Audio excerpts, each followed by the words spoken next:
Sharing, sharing, sharing the feed.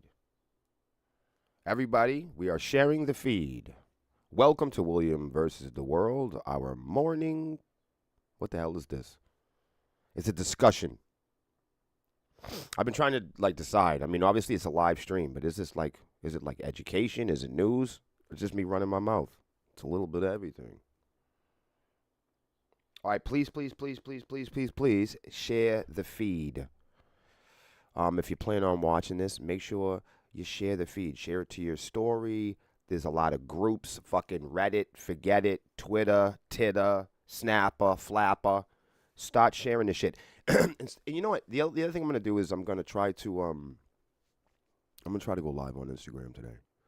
I wish I could broadcast this to Instagram, along with all the other broadcasts.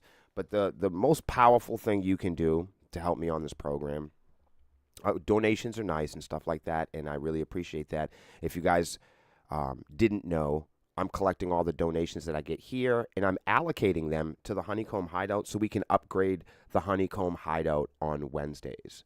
So any donations or stars sent to me today or any day, until that upgrade, the donations or stars will be allocated and relinquished onto our Wednesday podcast with Zach and Lexi, the Honeycomb Hideout. So that's how that is. So the next powerful thing that you can do to help this live feed and program, our band and our page, our social media, is please share this out.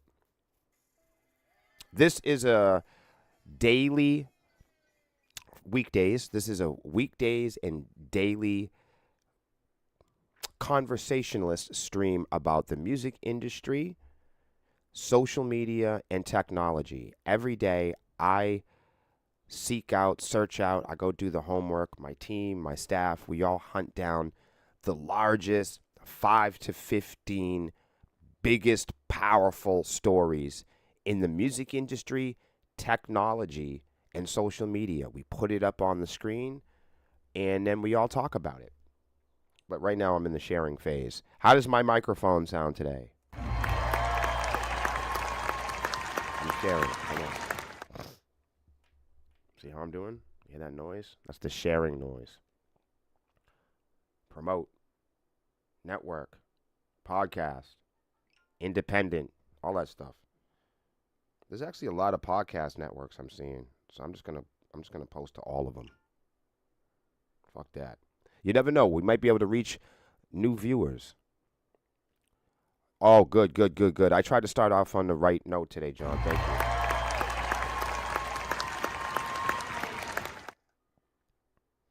Let's do...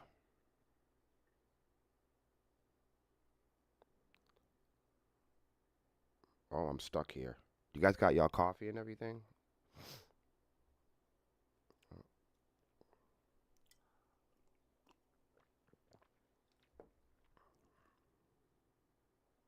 Trying to find good places to post this shit. If it is a little loud or a little quiet, just let me know how to adjust it. What I think is going to have to happen, I think I want like an analog mixer, one that I can. So right now I'm mixing it on a computer, I don't want to do that. I want to be able to mix it with little old man knobs, stuff that I like.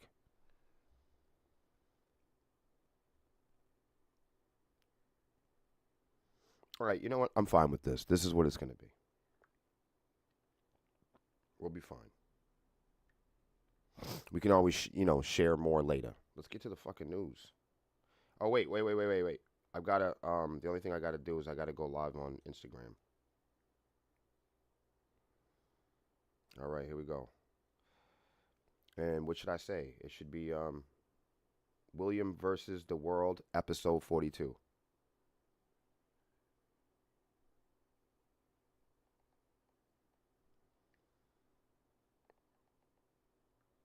Wow, we've come a long way, huh?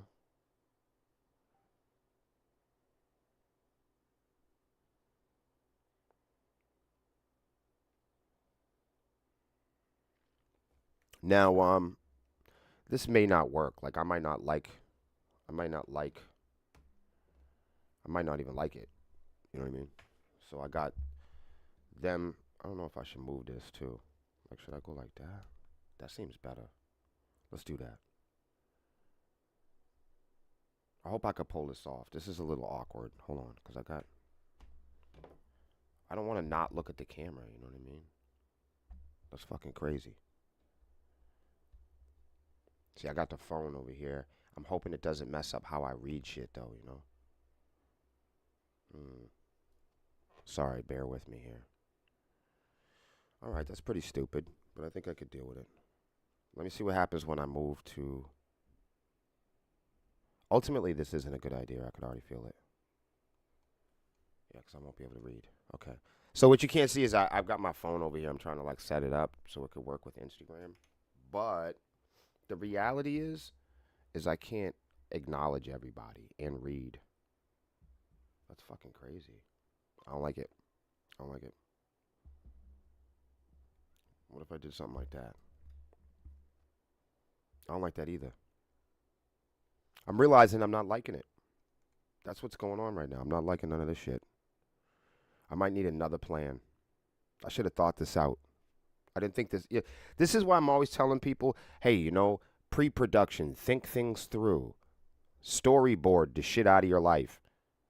Because here I am trying to, I don't have no place to put this phone. I have not thought it out.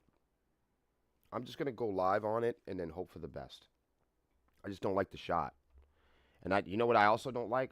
I don't like it covering up my chat. You guys are the chat. So right now I have it like right here. I should take a picture. It's awful. I'm just going to start it. No more complaining.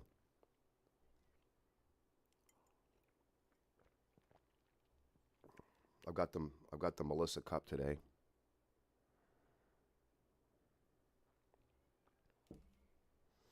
All right, we're going to start this shit.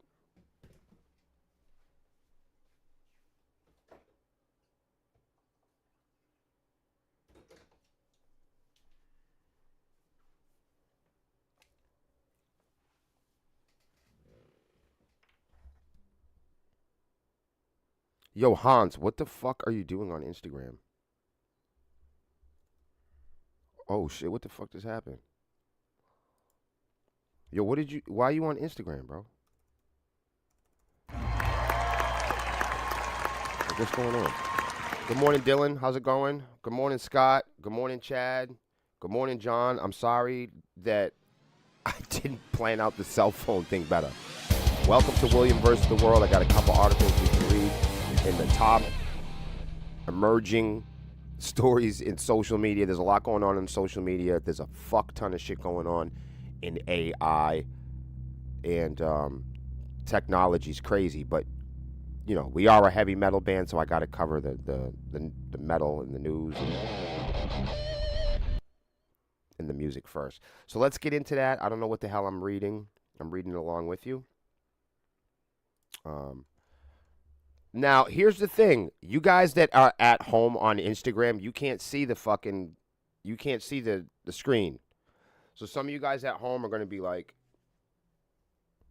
I know some of you guys at home are going to be, misinterpreting and confusing what I'm doing. So if you're on Instagram, get off of it and go somewhere else. I'm just testing it. Hi 72, what's up, Dylan? Because my goal is hopefully I can show people and present people that may not know that this program is happening. They might be able to watch it on another platform and go, hey, I'll tune into the real program. So William versus the World is a daily program. It's a conversationalist stream, a live chat and stream. I'm hosting it here on Facebook and also Twitch and YouTube. Thank you for hosting the stream. And I'm also here on Instagram, mobile in the corner. So if you are on Instagram and maybe you've never seen this before, then maybe you should go somewhere else, like YouTube or something. That way you can get a better idea of what it is. But I appreciate you if you are jumping into the conversation from wherever you are. If that wasn't confusing enough. Ozzy Osbourne snubs 600 million collaboration with Billie Eilish. Her music is soft, he says. No thanks. Now, before we get into this, when I'm reading this, I feel like the last handful of stories that I've read about Ozzy Osbourne have all been clickbait style stories. Stories where I get the sense there's an illustration where he's a wacky, kooky old man. You know, it's the Osbourne flavor, the brand where Ozzy's a kooky, crazy old man. You know, and everything that comes out of his mouth is nonsense and anger and mumbling. But so I think people take advantage of that. I think people take advantage, bloggers and folks that are writing these headlines. What better way to get people to click on stuff, you know? Ozzy Osbourne snubs 600 million. I'm interested to see how much of the 600 million is real. Seems like more of a story. Let's see. In the realm of music collaborations, as I've said before, this is definitely the year of collaboration, no question. 2024 is the year and ongoing. This is the moment of collaborations. If you're in a band or you're a rapper or a singer-songwriter or an entertainer or streamer, this is the year to collaborate with other streamers. This is the year to collaborate with other bands and artists and rappers and guitar players and public figures and celebrities and unknown people and no-name people and unheard of. And I mean, these are the most important times that powerful and purposeful people can connect. In the realm of musical collaborations, big names often come together to create something electrifying. But when it comes to aligning with artists whose styles don't resonate, even the allure of millions can't seal the deal. Ozzy Osbourne, the Prince of fucking Darkness himself, recently made headlines by turning down a staggering 600 million offer to collaborate with alternative pop sensation Billie Eilish. In addition, the industry where partnerships can catapult careers to new heights, Osbourne's bold move sends a clear message. Authenticity trumps all, even in the expense of enormous financial gain. Do you like that? How do you feel about that? For many, the news of Osbourne's rejection came as a shock. After all, a collaboration between two iconic yet contrasting powerhouses like Osbourne and Billie Eilish, it seemed like a match made in musical heaven. But beneath the surface, a clash of artistic visions emerged, highlighting a growing divide within the music industry. That's not true. We'll get to that in a moment. Osbourne, known for his heavy metal roots and larger-than-life persona, has always stayed true to his identity. His music embodies the rebellious spirit of rock and roll, resonating with fans who crave raw, unfiltered landscapes. On the other hand, Billie Eilish's evolution from indie darling to pop icon has been marked by a unique blend of soft, introspective tracks that don't quite align with Osbourne's intense style. Good morning, Kev. How you doing, brother? Nice to see you. Nice to see y'all. Thank you to everybody tuning in on Instagram. We're just doing this for an experiment today. I don't know if I'll do it again. I'm just doing it. You know, it might not prove to be helpful. but I just try. You got to try new things. Before I came on, I took a sip of hot coffee and I had to sneeze at the same time, and it like rerouted the coffee through my fucking skeleton and blew fucking hot water out of my fucking nose. It was awful. So that's why I sound a little crazy today. Because right before I came on, I had this fucking disaster. That's what took me so long. Because I had to like get coffee out of my ears and my skull. It was fucking crazy. All right, back to it. In a candid statement addressing his decision, Osbourne expressed his respect for Billie Eilish as an artist, but cited artistic differences are the primary reason for declining the collaboration. Quote, her music is soft and introspective, which doesn't resonate with me and my fan base, Osbourne stated. I prefer to stay true to my roots and create music that reflects raw energy of heavy metal. I kind of like that. I ain't gonna lie to you.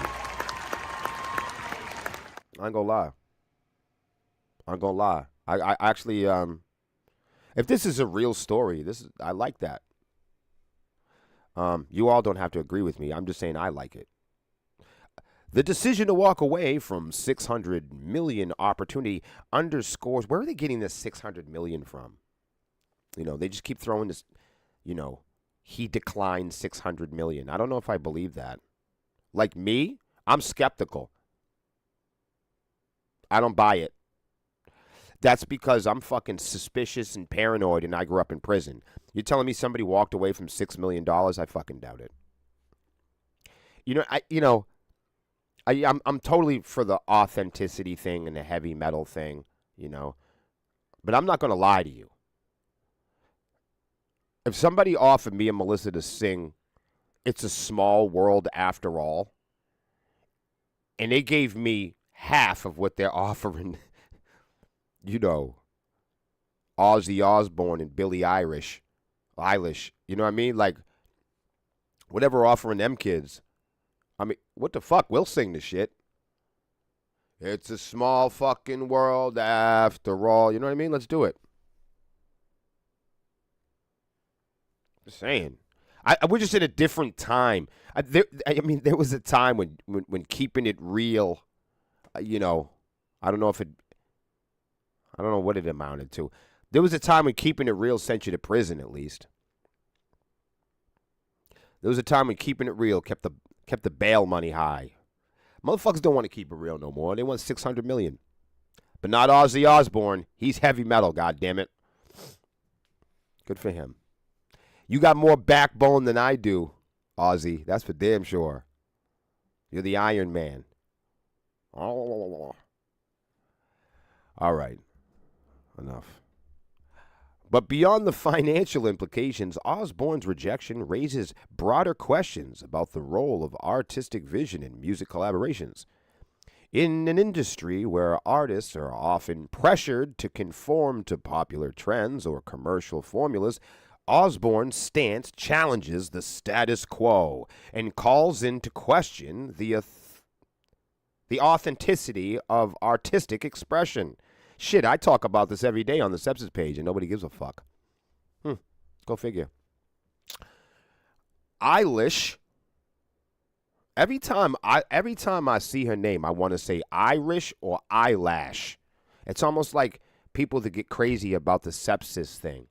They call us stepsisters and stepkids and everything. It's like one of those things. When people see it, they think, I get it. I understand. I forgive you. And hopefully Billy forgives me. We forgive you, Billy. We forgive you in your big T-shirt. That's the only thing I know about this kid is that big-ass T-shirt. All right. A news of Osbourne's rejection reverberates through the music industry as well as on this program. It serves as a wake-up call for artists and fans alike. In an age of increasing commercialization and genre blending, the power of music to unite or divide has never been more apparent. By standing firm in his convictions, Ozzy Osbourne sends a powerful message about the importance of authenticity and staying true to oneself no matter what the cost. What is that? In the end, Osborne's decision may have cost him a lucrative collaboration, but it also solidified his reputation as an artist of integrity. In a world where authenticity is often sacrificed for fame and fortune, Osborne's refusal to compromise his values serves as a reminder that true success is measured not in dollars, but in the impact we make and the legacy that we fucking leave behind. Huh? What do you guys think about that? How you feeling about it? You feel good? Oh, we got some fun stuff now. Me. That was fun. What do you guys think about good old Ozzy? He's still entertaining. Trisha said, "Oh my God, why is that a story?" Yo, Trisha, you are right. He can reject whatever he wants. Absolutely. God, yo, you guys are funny. You guys might be the best people to wake up with every day. I wake up with you guys every day from here on out. You guys are my friends.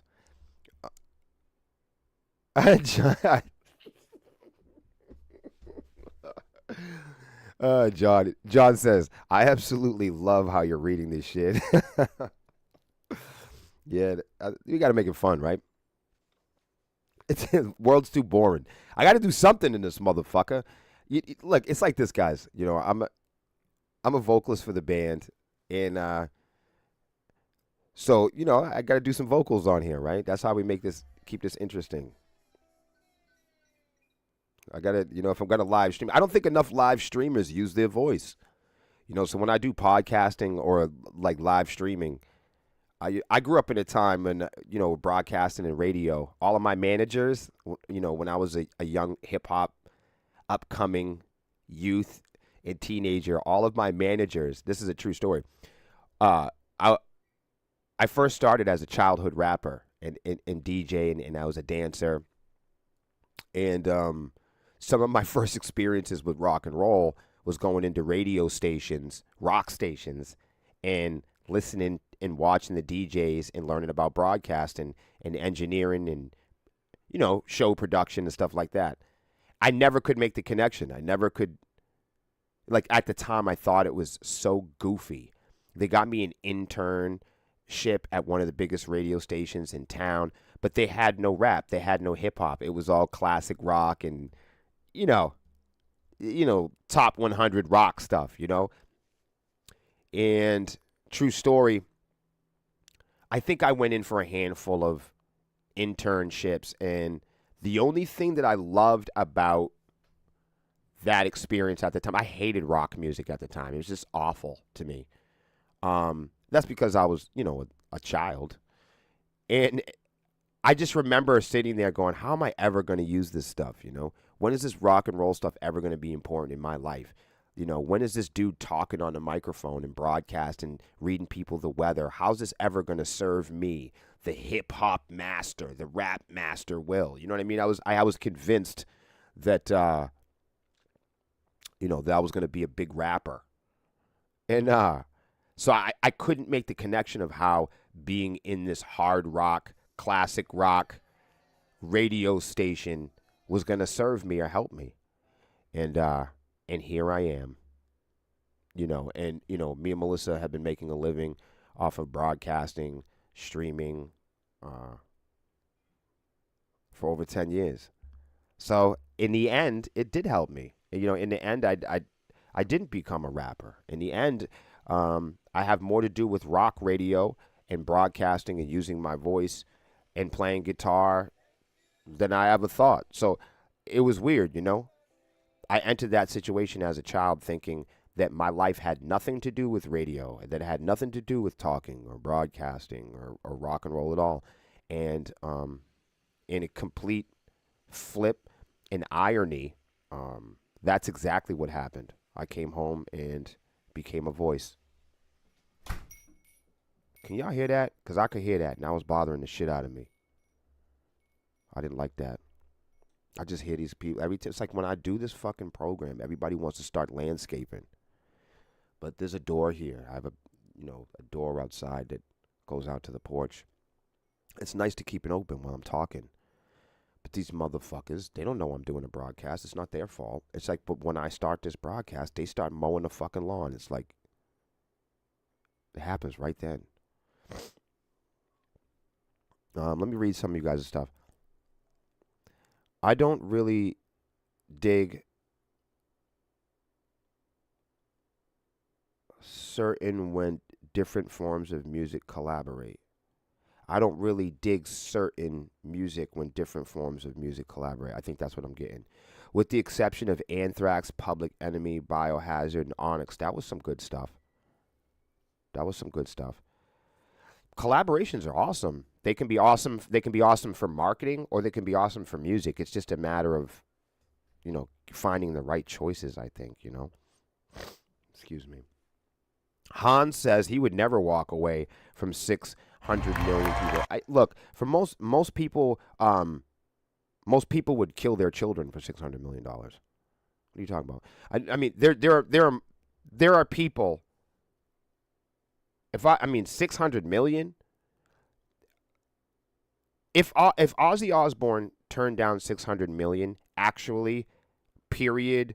I don't know where they're getting this number. It seems like clickbait to me. We just keep saying 600 million, and it's fun to say it. But I don't necessarily believe that anybody was offered 600 million, because I do believe that is hard to walk away from. I think most people would shoot a child for $600 million. As much as sick and twisted and fucked up as that sounds, I think most people, if they could get away with it, if they were told, hey, there's no punishment for this, all you got to do is clap a baby, they'd do it for 600 million in a heartbeat. Most nice people would do it. Most soccer moms, would suffocate an old person for $600 million if they knew they could get away with it. What you have to worry about is the people that lie to you about that. You hear what I just said? Most people, if they could get away with it, would kill their next door neighbor for $600 million. Most people would, if they could get away with it. If they could sign a contract and say, hey man, you know that guy that lives next door to you? You got to do him in as soon as he comes out, and you're going to get $600 million and no one's going to bring you to jail. Most people that I know would do it. I don't care how much they lie to me. Most grandparents would do it. Most children would do it. Most of the nicest people that I know would shoot their neighbor for $600 million. I'm not worried about them. What I'm worried about is the people that would lie about it.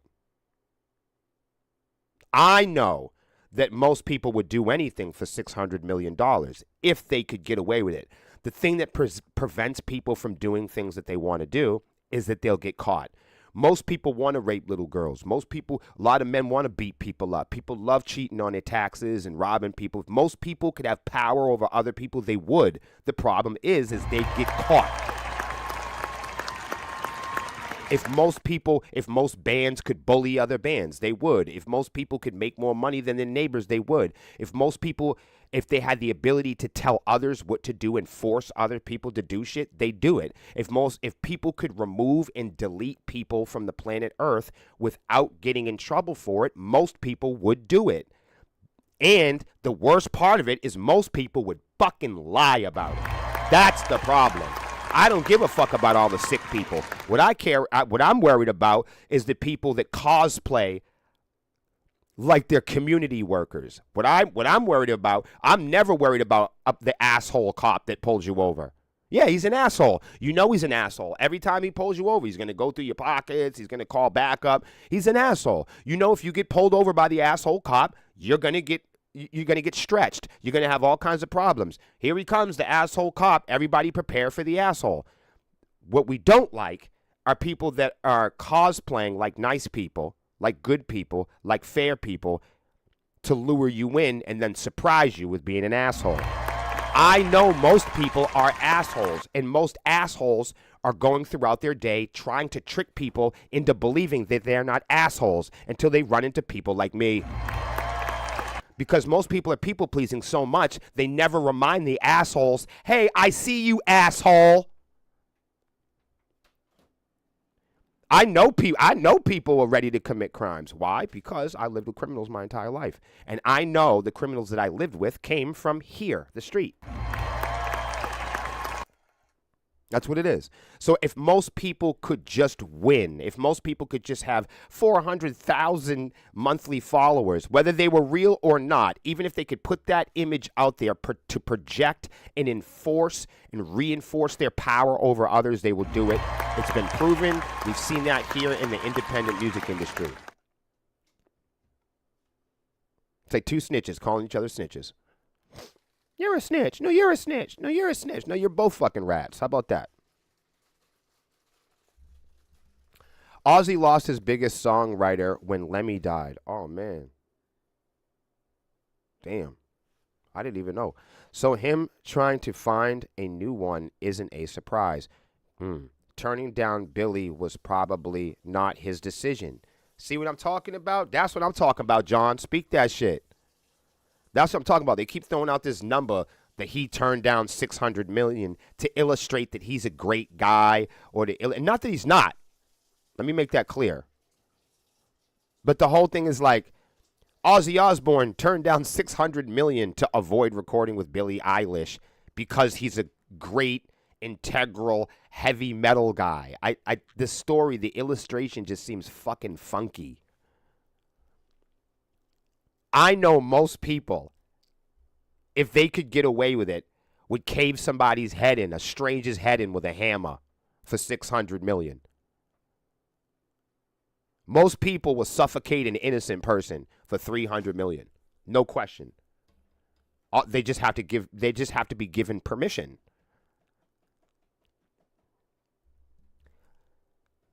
That's not the problem. The problem is all the citizens and people in society that lie about that. Put a 1 in the chat. Seriously. Put a 1 in the chat. Put a 1 in the chat if you'd make a song with Billie Eilish. Regardless if you were heavy metal. You guys thought I was going to say something else. Put a 1 in the chat if you would make a song with Billie Eilish, given the opportunity. It's not just like you were offered $600 million. I mean, you still get, mechanical royalties, and then what if you make a video? What are you laughing at, Melissa? Why are you laughing? She's laughing at me. Wow. I know when Melissa's laughing at me, it's getting real. What are you laughing at? Hold on, I need to get some more coffee.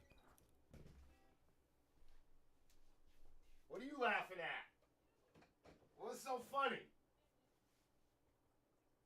Why don't you share it with the rest of the class, young lady?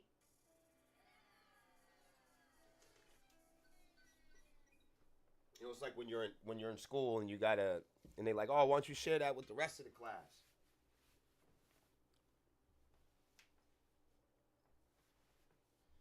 That's funny.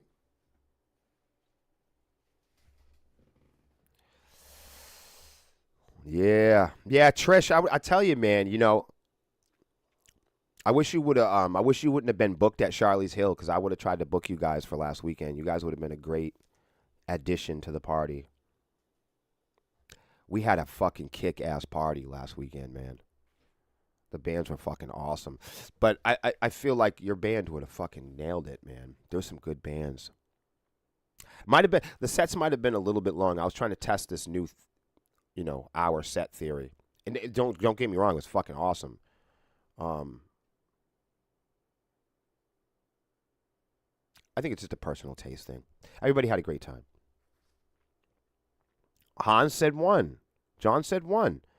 That's what I mean. I think if I was given the opportunity to make a song with Billie Eilish, I wouldn't not do it because I'm heavy metal. You see what I'm trying to say? That's the point I'm trying to make. I don't think heavy metal would prevent me from making a song with Billie Eilish, excuse me. Like, if it came down to me staying true to heavy metal or making a great song with Billie Eilish, I'd just make the fucking song. I don't like her music personally. I think it sucks. But I can't stand her music. I haven't been shown one Billie Eilish song that I like yet. And I'm very easy to please in the realm of music, I feel. What's up, Combat? I like everything. You know, people who are like, oh, I don't know, I don't like this and I don't like that. No. I think I like everything. There was one point I thought I didn't like techno, but it's not true. I just don't like parts of it. I just don't like techno for 3 hours, on speed. I think that's the problem. All of my friends that like techno, they were all like, candy flippers and shit like that. I was a fucking drunk. So, you know what I mean? All my friends would be doing candy flipping and rubbing each other's naked bodies, and I'd be chain smoking fucking cigarettes, pounding natural ice.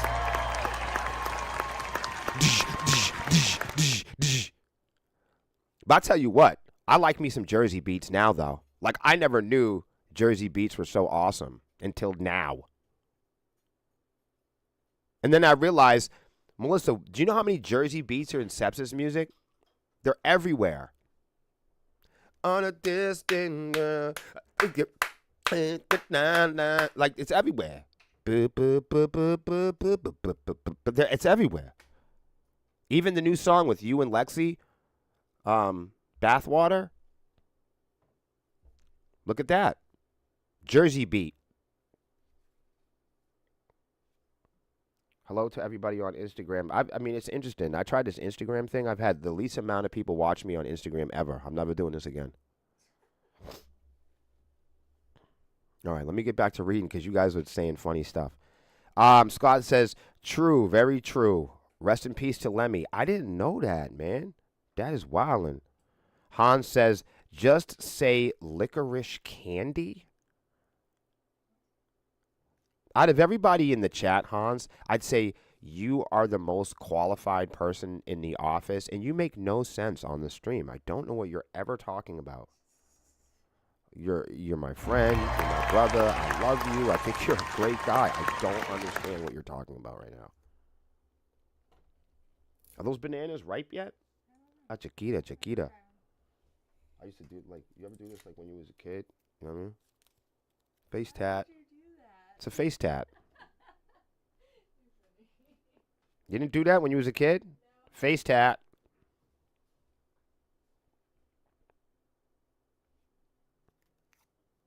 Well, I did.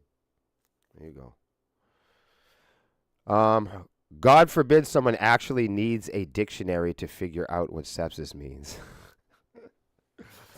The funny thing about that is,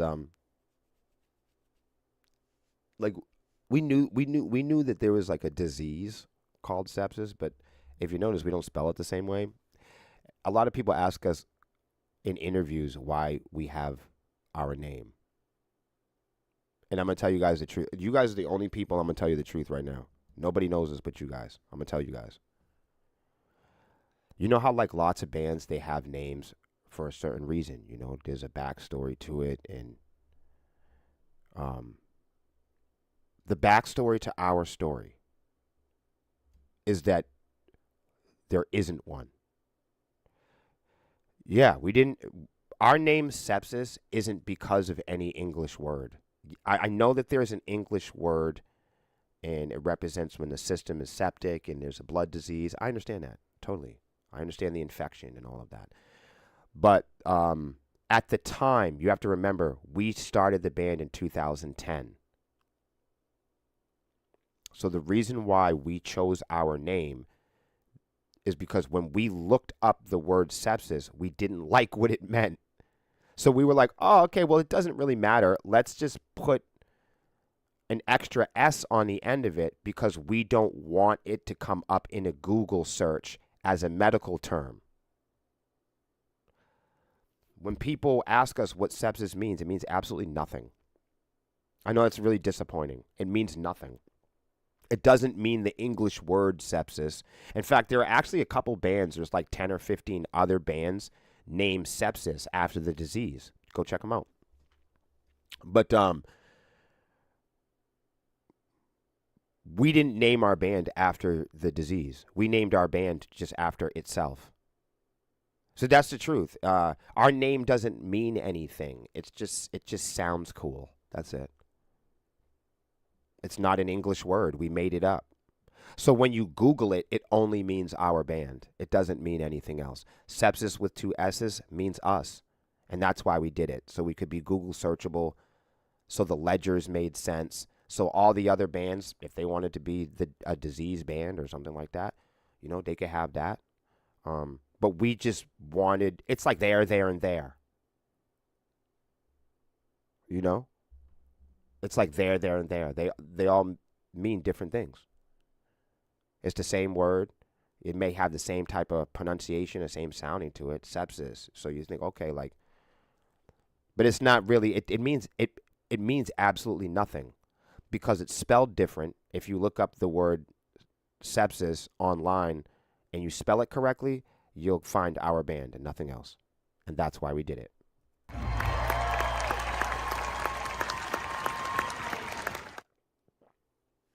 That's why we did it. We did it because of the internet.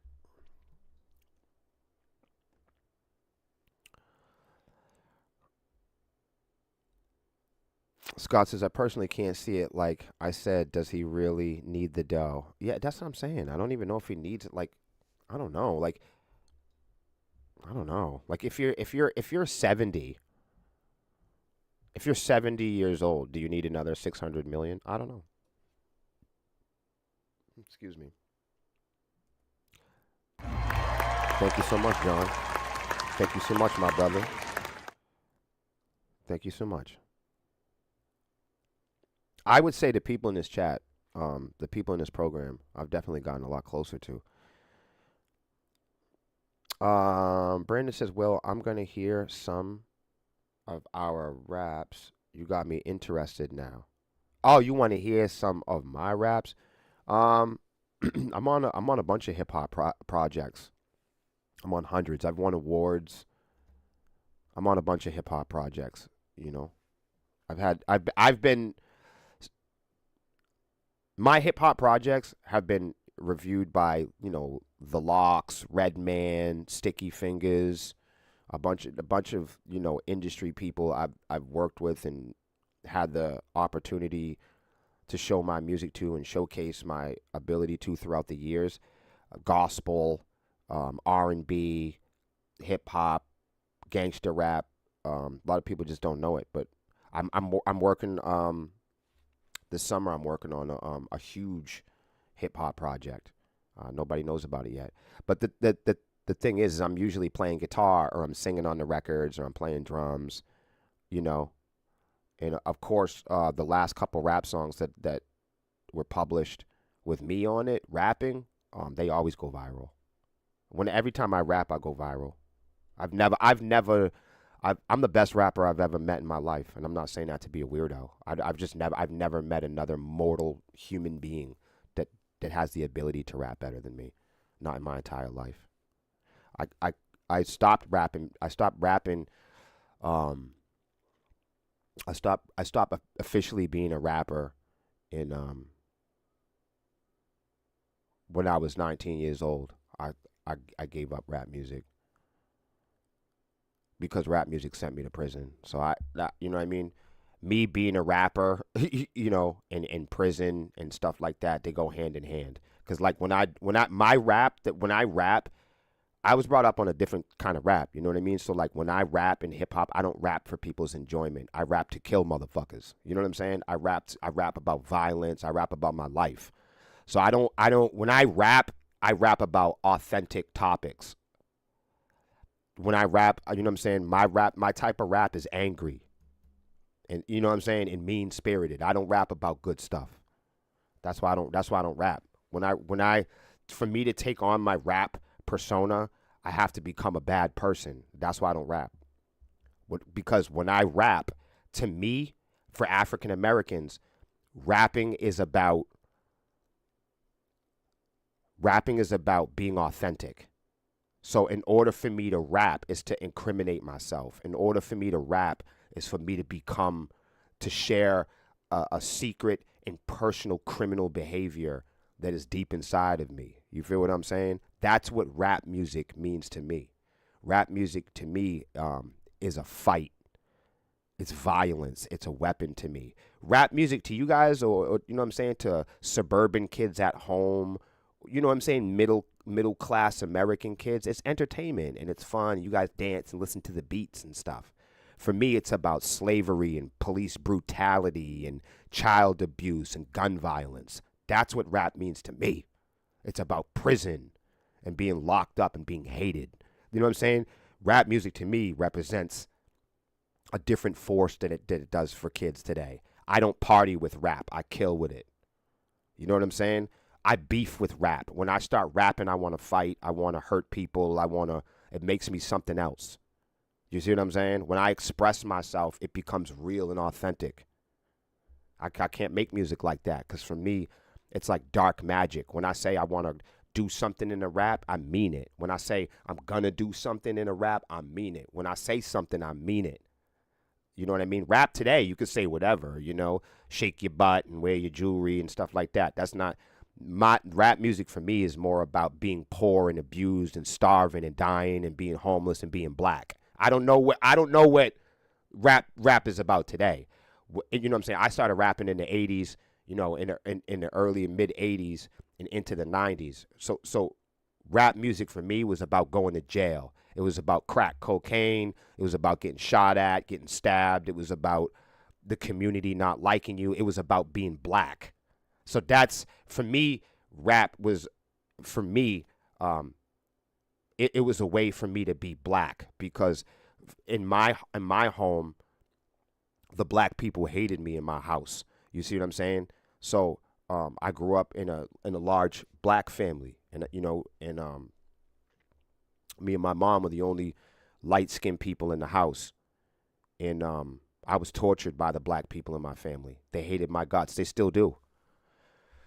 And that's why originally I was terrified of rock and roll. I was scared of guitars, and I was scared to be white because my black family would torture me and threaten me and insult me and belittle me. And so I was afraid to be me. I was afraid to be black. I was afraid to be white. I was afraid to be rock. I was afraid to be rap. I was afraid to be. So to me, when I didn't know anything about, you know, rap music until I was old enough in the early 80s to discover it, and I wasn't black enough, you know, to be a part of that. When I started to become good at music, I started rapping on my own and doing my own thing, and I started to gain a name for myself, and I was a good dancer, and we'd go down and bring the boombox downtown, and we would dance and do break dancing and rapping downtown, and we do battle rapping, and all the people used to pay us money. That's how I used to get my money as a kid. You know, we go down to the train station, a bus stop or whatever, and we set up, you know, a little stage, and we go to the hood. There was this neighborhood called Seacrest, and me and my buddies used to go and we take the turntables and we set the turntables up right in the hood, and all the kids would come down and listen to music. That was my early start, you know. So, and before this time, I never had any black people in my family love or respect me or care for me. So when I started doing rap music, I noticed that all these brown, blacks, and Puerto Rican kids and people that looked like me started to like me. So rap music, for the first time in my life, you know, as an early young boy, rap music was the first thing that made me black for the first time, where other black and brown kids had respect for me and treated me with kindness. Before that, I never had any respect or kindness. I wasn't allowed to be black because I was too white. And then on the other side, I wasn't allowed to be white because I was too black. So like my entire family wanted nothing to do with me, you know what I mean? But when I started to become good at stuff like music, then people started to like me, and I realized, wow, you know, if I make this rap music, you know, then I'm allowed to be myself. I could be who I am, right? But throughout the 80s and 90s, as rap music became excessively more violent, in order for me to be black, in order for me to be a rapper, as a young man, I thought to myself, wow, you know, um, this rap thing, this hip hop thing has allowed me and given me an ignition key to shape my identity and for me to finally gain respect for who I truly am. So I counted on hip hop and rap music for authenticity. It was my way to say I am authentically me. So everything that I rapped about, everything that I wrote about, and the reason why I got so good at rapping is because I knew I had to be the best if I wanted to continue to have a powerful output in the means of authenticity. So as a result, as rap music became more gangster, as rap music became more violent, so did I. Because I needed hip hop. I thought that I needed rap music to convey and shape and help people understand my identity. And because of that, it wasn't long before I got myself a very lengthy prison sentence in the state prison. And that is the reason why I don't rap anymore. So when people ask me to rap, you guys know some of my viral rap music. Go find it. If you want to go find that, go find that. But the reason why I don't rap isn't because I don't like it or something like that. I mastered it. You know what I mean? I was the best. I was the best rapper in all my rap groups. I was the best rapper in town. I was always the best rapper in all of the groups. And I just got tired of being the best. I got tired of being the best because being the best also meant me being authentic. So not only was I skillful at doing it, but because I'm skillful, I'm going to garner attention, and I'm getting attention to this authenticity. So everything I'm talking about, I got to back up. I got to be who I am. In that time in rap music, it's different now. You can say whatever you want now. People don't give a shit. But in my time, if you said you was going to beat somebody up in a rap, you had to go back that up. If you said you was about your bread, you had to go back that up. So, like, I'm an older guy. You know what I mean? I'm 43. So when I'm a lyric guy. When we write lyrics in Sepsis, that's real. Those are coming from the heart. When we write lyrics, when we write things down, when I talk to you on this program, when I'm projecting myself, I take that extremely seriously. We mean everything we say, and we say everything that we mean in Sepsis. And same thing with my hip hop music and my rap music. So now I'm behind the scenes. I do a lot more singing and guitar playing, and I do a lot more musical things in hip hop. And every now and then, if the situation is right, I'll drop a verse here and there. But that's a little story about me and why I've given up on me being a rapper, because I kept going back to prison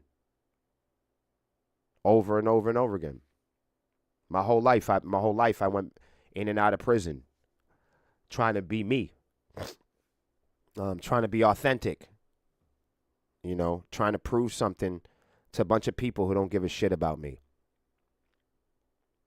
All those people who were my fans, even Sepsis fans. You guys know, some of you guys who've been here for years, you guys know people come and people go. People come in and say Swarmies for life, and but look at how many people have come and gone.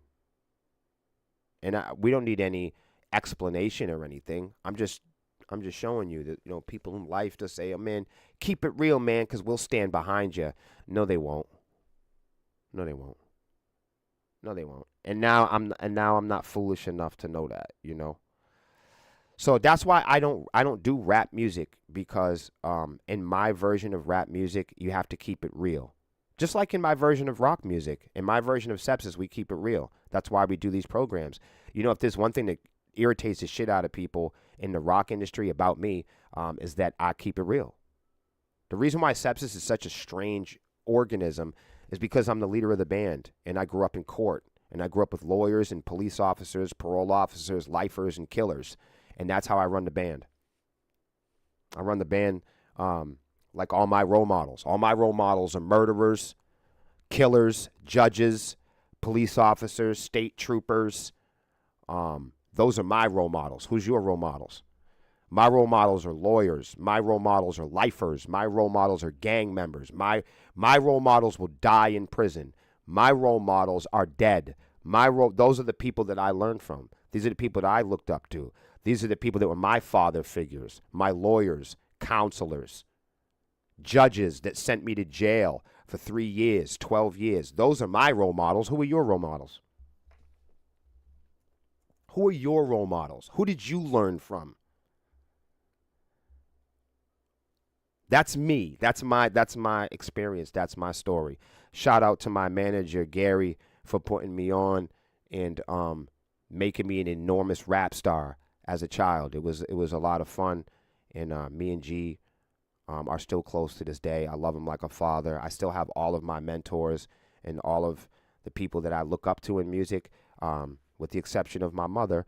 Everybody is still alive and doing well, and I still am very close to all of my role models and my mentors, and I've been very fortunate. To work with and meet with most of the legends and people that that we talk about here on this program.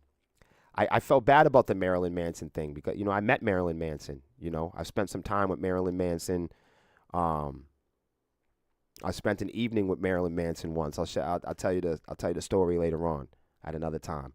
But I was fortunate enough to meet Marilyn Manson, and he was a really good guy, And I always tell you, innocent till proven guilty, But another big legend. My brother's one of his best friends is Raz Kaz. I got to meet Raz, and we've done. I told you about Sticky Fingers listening to my music, and the Locks listening to our music, and all of these people. Of course, Sepsis is one of the only heavy metal bands that's ever been in the Source magazine. Like, we're not a rap band, but the Source magazine, you guys all know Sepsis has been in the Source before. Like, we're not even a rap band. But we were in the Source because the metal blogs won't cover us, But it's crazy, You guys are writing so much, I haven't been able to. I need to see that money. Yeah, I feel you, Brandon.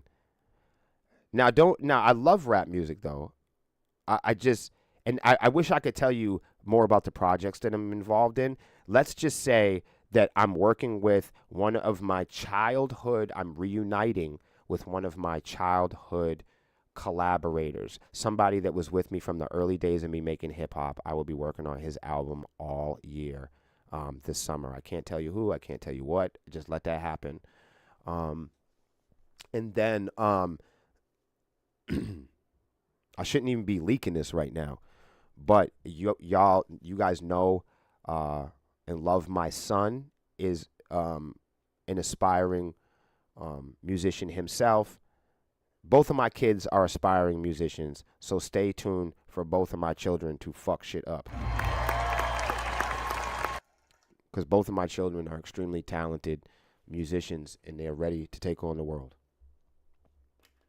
I'm hoping they're better than me. He said, be careful of them snakes, bro. Yo, salute, brother. Thank you, Alex. Shout out to everybody that's been watching on Instagram. Don't get me started on the pigs, especially when it comes to the color of my skin. Yo, for real. Shit hasn't changed in NYC for years when it comes. Yo, bro. And and if it was different, Scott, then I would have a different report. This is just my story. I realize, like, I take a risk. I come and tell my story, and people won't like my story, and they'll go, that's not my story. Well, get the fuck out of here then. What are you talking about? This is my page and my story, and me and my girlfriend's band, and Hot Sauce's band, and Zach's band, and Allison's band. They have the ability to come here and express here. You know what I mean? People who don't like our story could seriously get the fuck out of here. I've been begging you guys. People that don't like our page, can you get the fuck out of here already? It's mind-boggling to me how many people say they don't like our music, they don't like our message, they don't like me, they don't like this. Then go away. Do you know how many people say they don't like us and they leave laughing emojis, or they troll us? And honestly, it's great for the page. But that means you like me then. You know what I mean? Like, if you don't like me, stop watching me. Prove it. All right. I mean, when I don't like people, I get the fuck away from them. I don't know what's up with y'all. When I disagree with people, I go, you know what? I'm going to go the other way. You know, if I said some story here today, you don't like it, you know, then you could fuck off. Like, I'll tell somebody a story about me being brown, and they go, I don't like that you're telling stories about that. I don't give a fuck. It's my life. What are you talking about? It's a weird thing. The rock and roll industry, the rap industry, the United States law, the clergymen, Chuck E. Cheese. Hello, have it ever occurred to you? I don't give a fuck about none of them. I'll punch them in the face. I don't really give a fuck. That's right. That's right. If the police came to my door and told me to do something I didn't want to do, I wouldn't do it.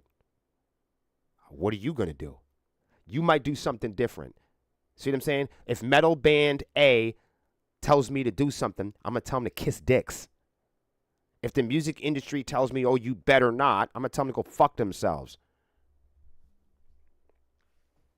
Some of you guys don't have the power to do that, and I feel bad for you. I have the power to tell anyone to go fuck off. You guys should learn a thing or two about it. Ozzy Osbourne figured it out. Spock, what up? I got my ears up like Spock. What up, Spock? He's like, I can't change who or what I like or my integrity for any amount of money. Scott, I'm with you there, brother.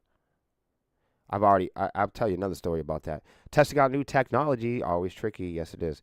I can only listen to so much dubstep. Yo, John, you ain't lying. When dubstep first came out, I thought I was going to love it, you know? And then, like, after 2 weeks, I was just like, meow, meow, meow, meow, meow, boop. It was like, oh, man. All right. I totally understand that. I do like dubstep, though. Like, I do like some of it. It did really hit a wall, though, didn't it? I never conform myself to commercialism. That's a good idea. Can't stand tech though. Same beat over and over again. It's never been my thing. Yeah, I struggled with it. I really did. Scott says, "Hey, what's up, Melissa?" I didn't know Melissa was in here. Oh, what are you doing? Terry has been asking to book us. I picked June because July gets pretty sweaty at Charlie's. Yo, it's super duper. June's tough too. That's why we just played it right now before it got hot. I'm like, you know what? Let's go down there and hang out. Terry was asking us to come back. July and August. Yeah. It's too. I couldn't do the August stuff this year. I just couldn't do it. You know what though? They had a nice draw though. They had a bunch of people in there last weekend. It was awesome. Han says, well, I named my band Crude Oil. It was a stab to the oil company because they're polluting the ocean. Oh, damn.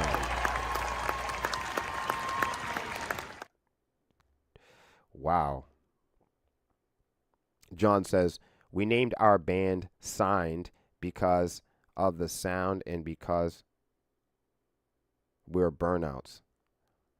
Oh, Singed. Oh, I'm like, oh, my bad. My bad. I read that wrong. I can't read or spell. Trisha says, the thing about Murder for Money, I know lots of folks who actually love people more than money. Even if no one is telling on them, human life is way more important than cash. I'm not going to argue with that. I'm not going to argue with that, Trisha, at all. Scott says, I can say because I have been listening to raps as of late. I actually wrote my first rap 2 months ago. Oh, the lyrics are about evil cocaine, and I titled it Booger Sugar. That's dope. I had white lines beat in my head when I wrote it. I'm very proud of it. Ooh, I'd like to hear that someday. What's up, Alice? Franco, he said, a good song is a good song. A good artist is anyone that can do justice to that song.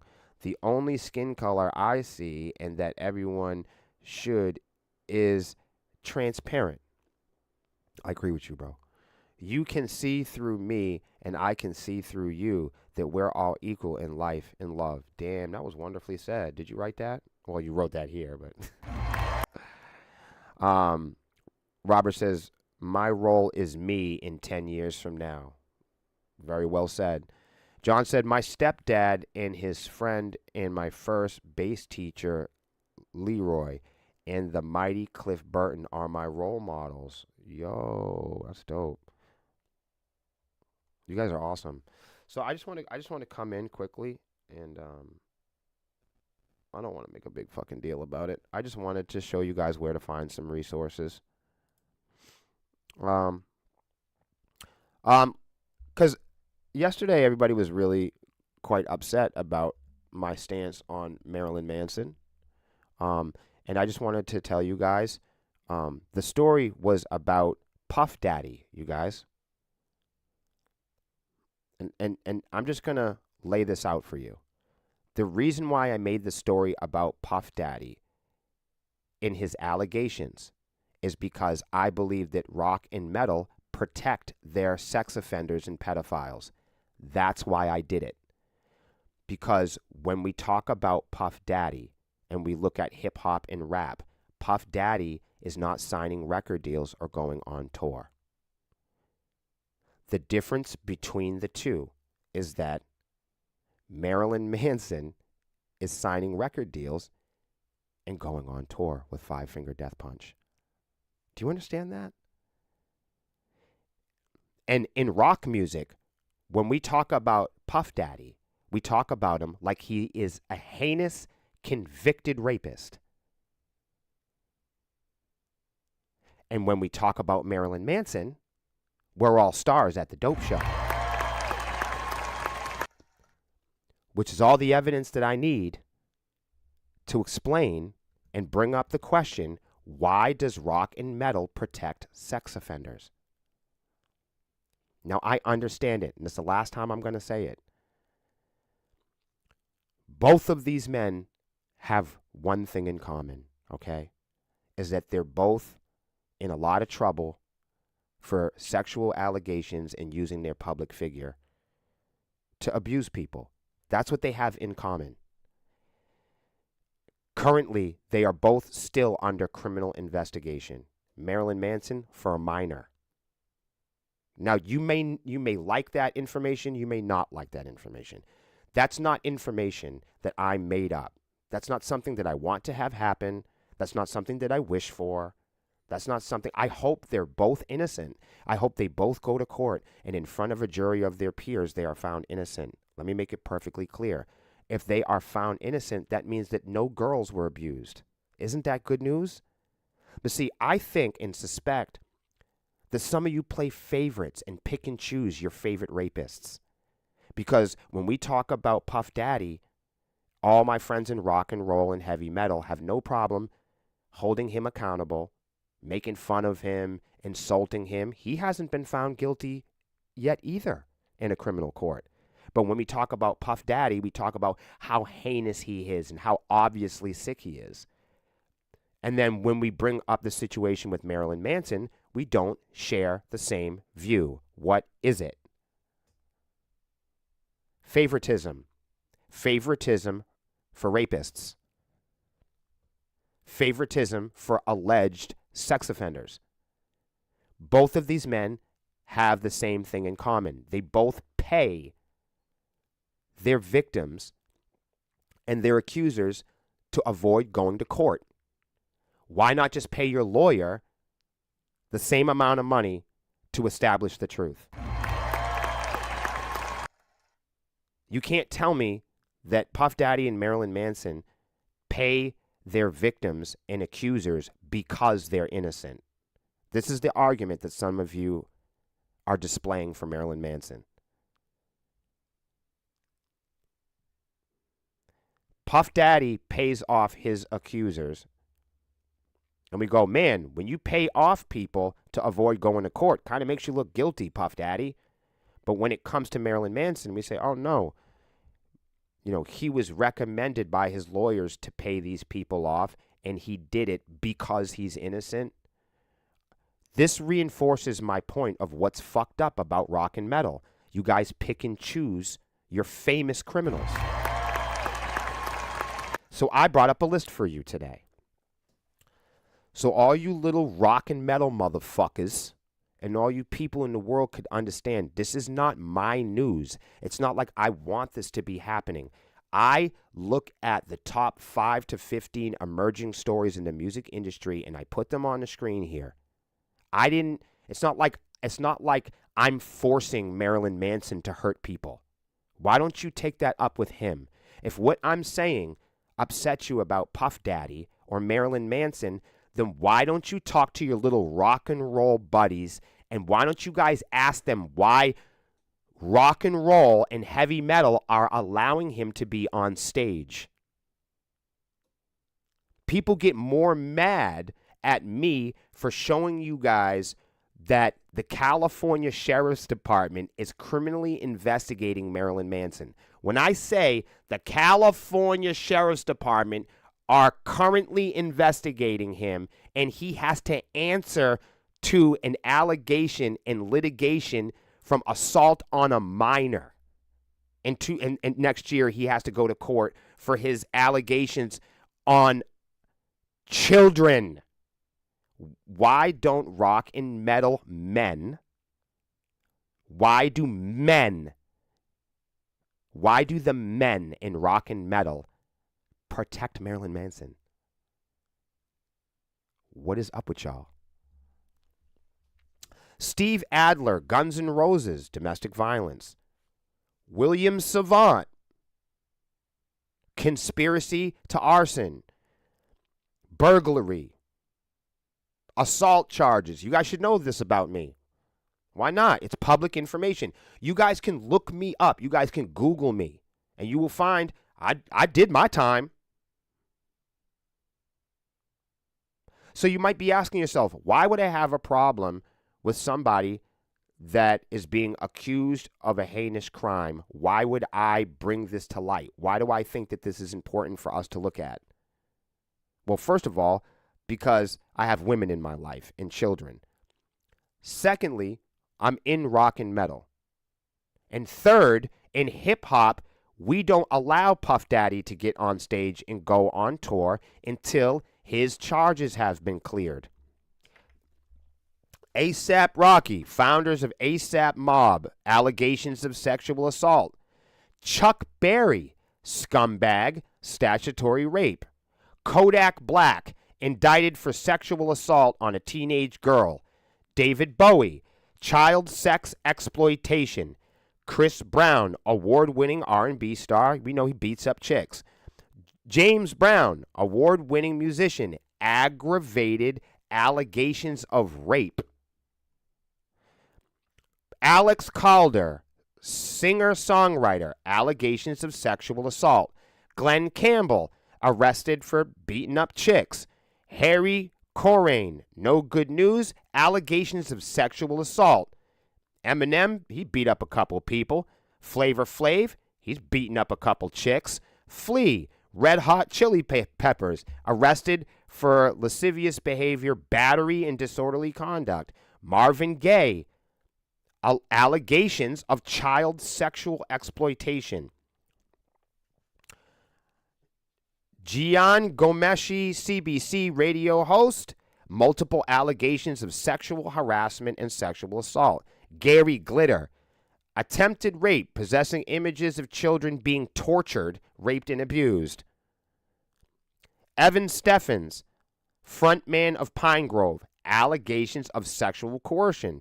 Johnny Hayday, singer, allegations of sexual assault. Hadley, allegations of improperly involving young fans. I don't know what that means.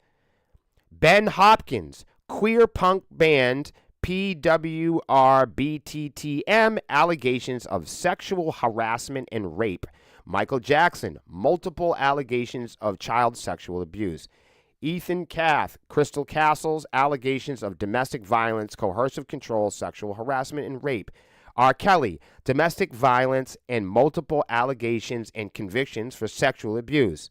Anthony Kiedis, Red Hot Chili Peppers, sexual battery and indecent exposure. Sean Kingston, multiple allegations of sexual assault. Suge Knight, allegations of domestic violence. We know he beats up tons of people. Jesse Lacey, multiple allegations of sexual harassment and sexual assault. Tracy Lawrence, domestic violence. Tommy Lee, domestic violence. John Lennon, allegations of domestic abuse. Jerry Lee Lewis, notorious child sex exploitation. Marilyn Manson, allegations of sexual assault and also on minors. Jake McEffrey, pop punk, I can't say his name right. Nelly, sex harassment allegations. Ted Nugent, allegations of sexual exploitation. Good job, Ted. Ozzy Osbourne, yeah, he's beat up a couple people. Jimmy Page, sexual child exploitation. Jimmy Page, everybody. Led Zeppelin, woo! Woo! Led Zeppelin, rock and roll. Iggy Pop, allegations of child sex or exploitation. Elvis Presley, we know he married a baby. Ronnie Radke, allegations of rape. Twiggy, allegations of rape. Lou Rawls, arrested for domestic violence. Axl Rose, domestic violence. Tupac, convicted of sexual assault. Your favorite guy, Tupac Shakur, convicted of sexual assault. Gene Simmons, arrested for beating people up. Chad Smith, arrested for lascivious behavior, battery, disorderly conduct. Wow. Tone Loc, domestic violence. Johnny Thunders, allegations of child exploitations. Ike Turner, beating up his girlfriend. We know about Ike and Tina. Steven Tyler of Aerosmith, allegations of child sexual exploitation. Janie's got a gun. Now she's on the run, you fucking Skinner. Sid Vicious, murdered Nancy Spungen. Ian Watkins, child rape, child sex, owning images of child rape. Bro. XXXTentacion, Yanni, Bill Wyman, and it still goes on. Jesse Lacey, the band of Brand New. Mike Fuentes, Johnny Craig, Morgan Perriott, Justin McFresh.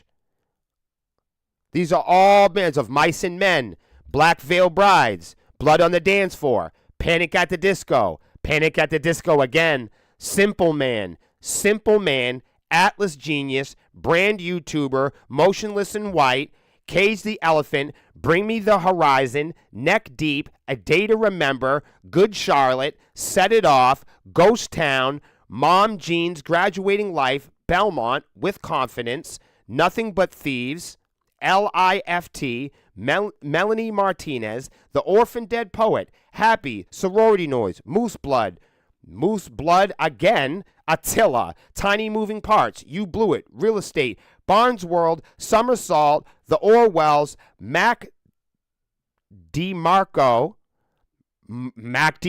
again, Amorosa, Tame Impala, Lost Prophets, Parting Gift, Lotus Eater again, Point of North, Late Night Reading, The Band Camino, Mike Teeth, Jank, Owl City, Borns, Aiden, Hadley, Suicide Silence. Come on, Eddie Harmina. Eddie Harmina was once one of my favorite vocalists, soliciting the fans in Minors. Boo. Nudes from Minors. Oh, come on, Eddie. Lorna Shore, Jeffree Star, Marilyn Manson, Graves, McAferry, Get Scared, Hey Violet, Cherry Pools, Arrow Cloud, Palm Springsteen, The King Brews, Don Bronco, abuse, grooming, sexual assault, rape, sexual assault, soliciting nudes, Lil Tracy, Brock Compton, Aerial View, Number 44. This is crazy. The Mighty, Destroy the Boys, The Frights, We Beazles. And the list goes on. Gospel Youth, Dayshell, Headley, Overthinker, Young Goth, The Griswolds, The Fame, and Smarter Than Robots are all of these soliciting sex, flirting and touching, statutory rape, sexual assault, grooming, physical abuse, sex with fans in exchange for VIP? What the fuck? This is rock and roll culture. This is the rock and metal industry. and I'm showing it to you. I'm showing it to you. And this is the news that rock and metal doesn't want.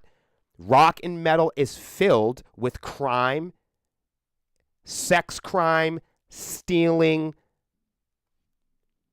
mechanical royalty scams, festival scams, pay to play, payola. What have we learned, everybody? Now, you could get mad at me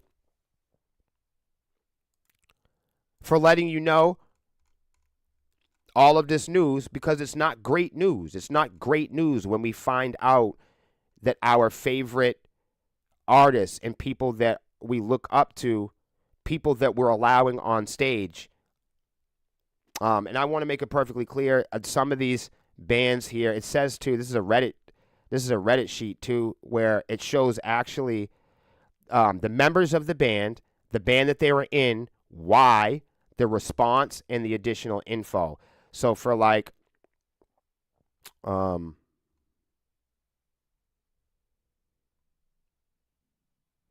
this Morgan Perriott, you know, call me Charisma. I've never heard of the band.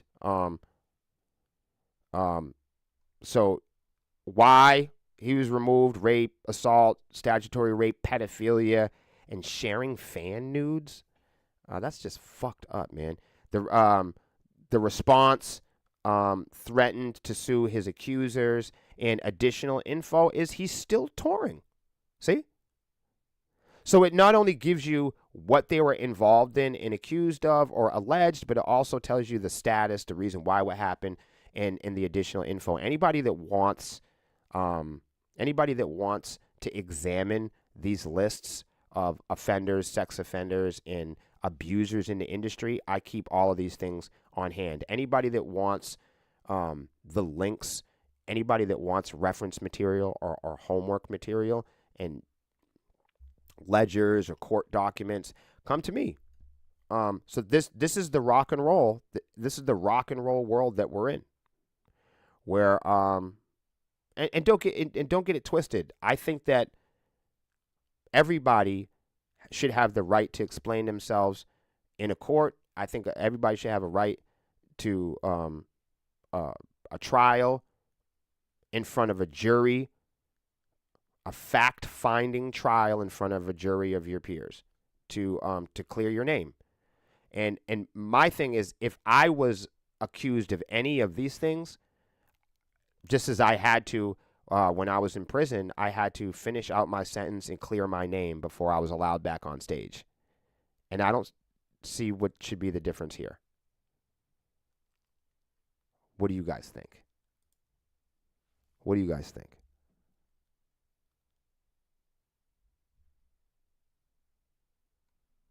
Shit is crazy. Shit is really crazy when you think about it.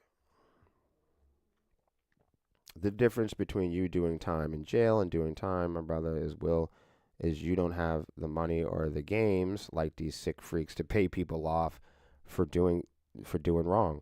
Yeah, no, the other thing, Scott, is when I went to prison, I admitted to doing wrong. I did, you know what I mean? It wasn't like, I mean, I went to jail for a 12-year sentence for something I did. But in order for me to receive that 12 years, I had to admit to doing it, you know? So originally I had 20 years, you know? I was facing 25 years. But I had to admit and take responsibility for doing what I did in order for me to receive the 12 years. You see what I'm saying? That's how I wound up getting 12 years in prison, because it was reduced because I admitted outright that I did it. I don't have any co-defendants or anything like that. You know what I mean? I was like, it's me. I did it. I just want to go on with my life, you know? So Hans says it's mind-blowing. It's only mind-blowing, Hans, to civilians. Yep. It's only mind-blowing for people that don't look. People don't look and they don't search for rapists. If you want to search for them, you'll be able to find them. You guys don't look. You guys don't search for crime. That's why you don't find it. If you looked for crime in the underground music industry, you'd just find it. It's just you don't look. If you want to look for, you find what you're looking for, man. People in rock and metal don't want to know bad news. They don't want Marilyn Manson to be a sex offender. And I don't want Marilyn Manson to be a sex offender. However, I'm not willing to protect him in spite of the truth. I'm more in favor of the truth rather than people-pleasing rock and metal. So it might shatter my dreams if there's a criminal conviction. But I don't need it because he's already paying his accusers, and innocent men don't pay accusers. They just don't. You know, if you're a multimillionaire like Marilyn Manson, you know, why not just hire a lawyer and prove your innocence?